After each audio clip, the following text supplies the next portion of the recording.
গোপনে বরাবরই পাপ করে আমি তওবা করে থাকি, আবার সেই পাপ পুনরায় করি, এমন অবস্থায় কি করা উচিত? আমি যথেষ্ট আল্লাহকে ভয় করি। তো আলহামদুলিল্লাহ, আসলে আল্লাহকে ভয় করে থাকলে তো একই পাপ বারবার হওয়ার কথা নয়। তাহলে আল্লাহকে যথাযথভাবে ভয় করা হয় না। আল্লাহ যে বলছেন, ইয়া আইয়ুহাল্লাযীনা আমানু ইত্তাকুল্লাহ হাক্কা তুকাতিহ, হে ঈমানদারগণ তোমরা আল্লাহকে ভয় করো যথাযথ ভয়। তো যথাযথ ভয় আমার করতে হবে।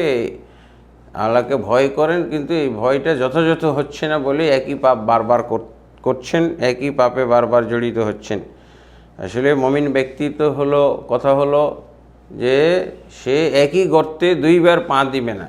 লা ইউলদাগুল মুমিনু ফি জুহরিন ওয়াহিদিন মাররাতাইন, মুমিন ব্যক্তিকে একই গর্তের মধ্যে দুইবার দংশন করতে পারে না। হ্যাঁ, পাপের দংশন বা পাপে আক্রান্ত হওয়া এটা হলো মারাত্মক ব্যাপার। অবশ্যই এই ব্যাপারে আল্লাহর কাছে তৌফিক চাইতে হবে।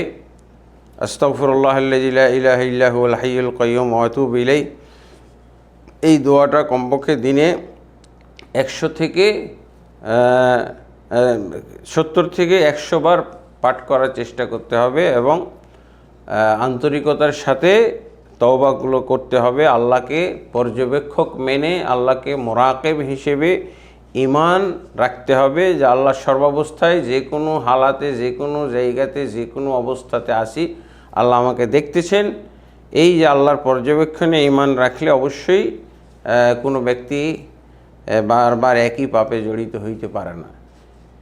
তারপর শয়তান একই পাপে বারবার জড়িত করতেও পারে, এটা অস্বাভাবিক কিছু না, হয়ে যেতে পারে। এর অর্থ কিন্তু সে ঈমান হারা হয়ে গেল, সে বেঈমান হয়ে গেল, এমনটা না। যতবারই সে পাপটা করবে ততবারই আল্লাহর কাছে তওবা করবে এবং তওবা ইস্তেগফার করবে এবং আল্লাহর কাছে সে আশাবাদী থাকবে যে আল্লাহ তার গুনাহ মাফ করবেন, মাফ করার ক্ষমতা আল্লাহ রাখেন। এতে কাফের, মুরতাদ, বেঈমান হওয়ার সম্ভাবনা নাই যদি সে তওবা ঠিক রাখে, ইস্তেগফার ঠিক রাখে।